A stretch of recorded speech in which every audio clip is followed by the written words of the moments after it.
Құрметті көрермен, біз хабарымызды одан әрі жалғастырамыз. Біздің студиямыздың мейманы Ринат Елубаев, суретші, белгілі. Ресейдегі жобаға барып, өзін таныстырып, бүкіл әлемге өзінің өнерін дәлелдеп келген өнерлі жан деке. Қош келдіңіз. Қайырлы таң дейміз. Қайырлы таң. Көңіл күйіңіз қалай? Көңіл күйім енді таңертең көтеріңкі. Енді таңертең тұрған кезде күліп тұру керек дейді ғой, күліп. Күні бойы сосын күліп жүресің. Сергек жүресіз, көңілді жүресіз. Олай болса, Ринат, сіз жайлы шағын ақпаратқа назар аударсақ? Жақсы.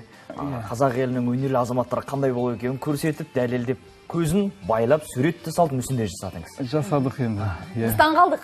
Шынымен? Көбі таңғалып жатыр, таныстарым бәрі жан-жақтан естіп жатырмын. Мұндай ерекше талант, ерекше қабілет, иә, сондай жаңағы бәрі таңғалып сөйтіп кетеді. Енді мен бұны алдында да істеп жүрген едім, әрине. Әлі осындай мен айналысып жүрдім ғой. Бірақ та көбі қатты мән бермеді. Иә, білмеймін неге.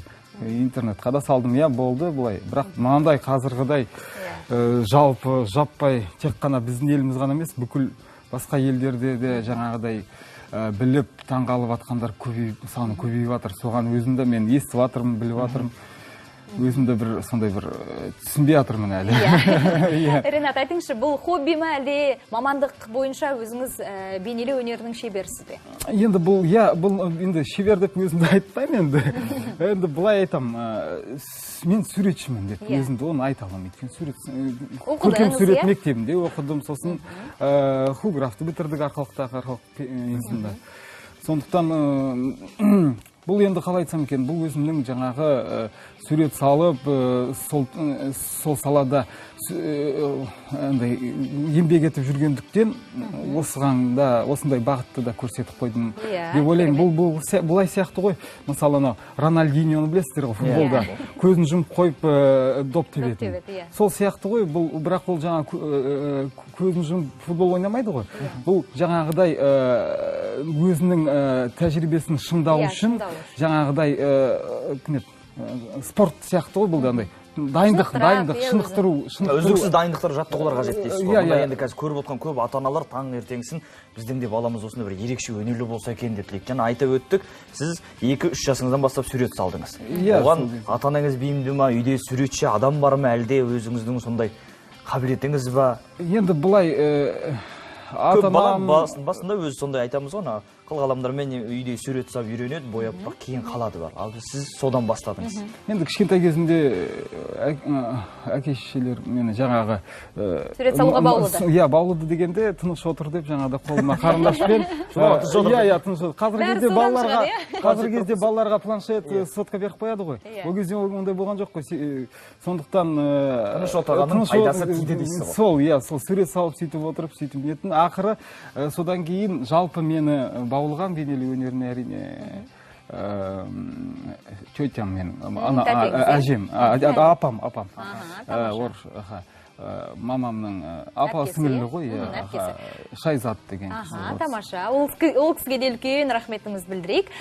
Ринат, сіздің басыңызда біздің ұлттық киімдеріміздің бірі тақия. Үнемі киіп жүресіз. Бұл сіздің стиліңіз бе? Жалпы тақия киюді қашаннан бастадыңыз өз? Негізі бар ғой. Көбінесе төбелесетін кешіріңіз сөзім көрген. Боксқа шыққанда көбісі ресейліктерде Хабиб Нурмагомедов өздерінің папағасын киіп алады, сіз тақиямен жүресіз бе? Сол негізі андай былай ғой, мен біріншіден жаңағы мен кішкентай кезімнен 6-шы сыныпқа дейін ба солай киіп жүрдім мен тақия. Өзім ұнататын. Ұйықтағанда да басынан түспейтін деп айтып отырады. Сол өзім жақсы көретін. Содан кейін балалық сезім ғой. Сосын енді әрине есейген кезде тақия ешкім кимейді, көшеде де кимейді. Негізі жаңғырту керек осыны, осылай киіп. Қазір күнделікті өмірде киесіз бе? Күнделікті өмірде біздің елде енді киіп жүрсек енді біртүрлі қарайды ғой енді. Бірақ осындай жерге киіп. Бірақ шетелде шыққан кезде міндетті түрде киюге тырысам. Өйткені ол жерде жаңағыдай өзге елде мысалы жаңағыдай боецтер деп отырасыз ғой. Енді оларда жаңағы өзінің көрсету, өзінің жаңағыдай ұлтының мақтаныш етуін жаңағыдай мен осындай ұлттың өкілімін деп айтып жүру, айтпай-ақ та былай өзін көрсетіп жүруге ол жақсы дүние деп есептеймін. Енді Ринат, қалған уақытты бүгін бізге қандай таңғалдырумен сурет саламыз ба, не істейміз? Енді мен былай істейін. Жаңағы болсын, қызық болсын деп мен өзім жаңағы эксперимент жасап сөйте берген жақсы көремін, және де бәріне айтам, қорықпай эксперимент жасай беру керек та. Мысалы, бір арнайы суретте бір талаптар болады, соларды орындап жүру керек. Содан кейін сонымен қатар біз енді басқа, мысалы, Европа жақта болсын, қай жақта болсын, олар экспериментшіл келеді.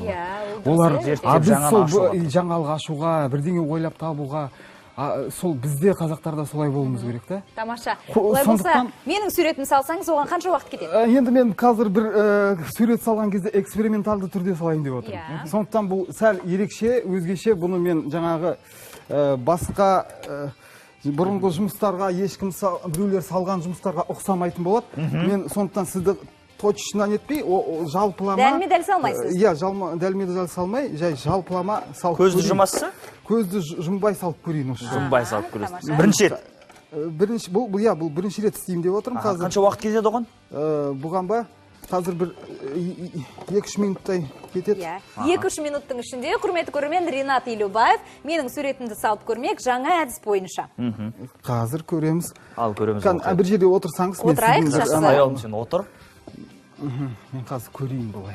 Қозғалмай отыруым керек па? Енді давайте кішкене, чтобы интересно болу үшін бір кішкене бір позаны өзгертіп. Мүмкін ана жерге қарап тұрасыз ба? Қыздар қауымы суретке түскенде, сурет салғанда. Ал біз уақытқа қарайық, уақыт кетті. Иә, жақсы. Қазір көресіздер. Ринатқа ыңғайлы болсын. Бұл арнайы, мен сіздің қасыңызға келіп олайын, бұл арнайы салып жатқан. Бұны мен бұрын соңды өзім салып көрмеген едім. Мұна мен сондай жақсы көремін эксперимент жасауды. Жаңағыдай сондай рисктарға баруға, бірақ қатты барып керек емес рискқа.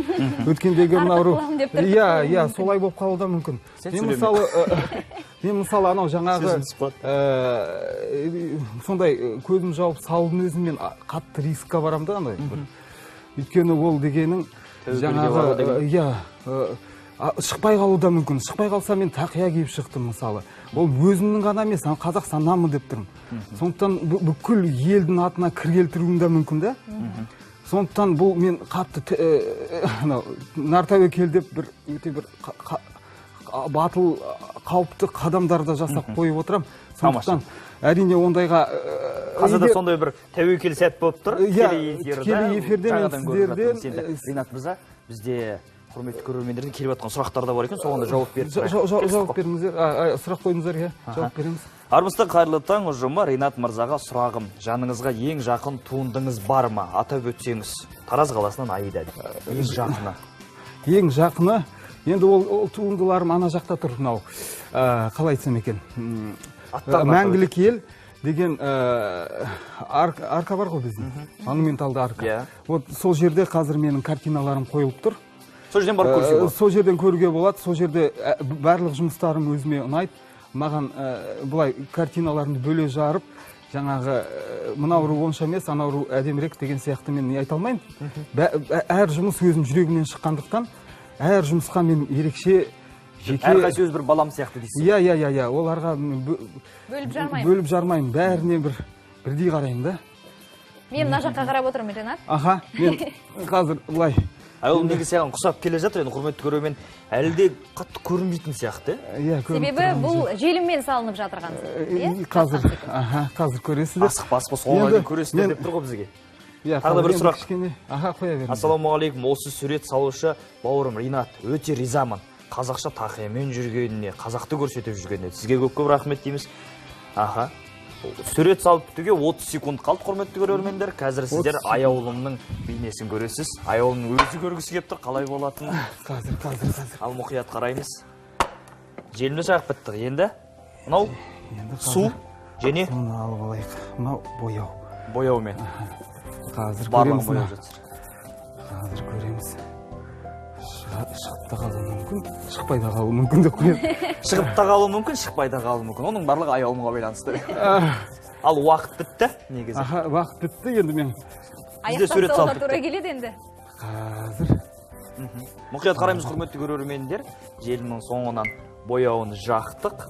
Бірақ желім мен аяулымның суреті астынан шығып келе жатыр ақырында. Міне келіңіздер.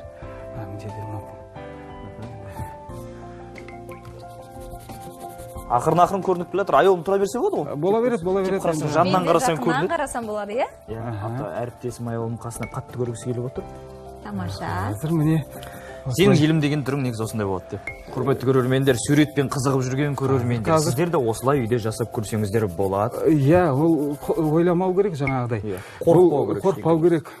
Қандай болса да адам біз қазақ сол жаңағыдай сол қасиетімізді нету керек, қорықпау. Нартәуекелге бару жолдарын жаңағыдай үнемі тәуекелшіл болу керек біз дейсіз ғой. Әрине. Соңғы уақыттар қалды. Бояу керек па сонда? Міне, енді мынау кішкене су көп болып кетті. Енді міне сіздің бейнеңіз көрініп тұр ғой. Иә. Міне шығардым. Өрілген шаштарым барлығы. Міне көрдіңіздер ме қалай тез осылай сіздің бейнеңізді. Мына бүйтіп көтеріп көрсете аламыз ба? Болады, әрине. Қалай аламыз? Керемет. Маған нады. Мені құрметті көрермен мұқият қарайық. Желіммен Айолымның бейнесі әріптесіміздің және де үстінен бояумен салды. Қалай тез. Жаңа тәжірибе. Аз ғана уақыттың ішінде аз ғана уақыттың ішінде көрдіңіз бе, красканы жаға салдым, өзінен шыға қалды. Керемет. Сіздің талантыңызға барлық дүйім жұрт көзайым болып отыр деп ойлаймыз. Сондықтан сізге шығармашылық табыс тілейміз. Рахмет сұхбатыңызға, маған мына сыйлаған картинаңыз үшін.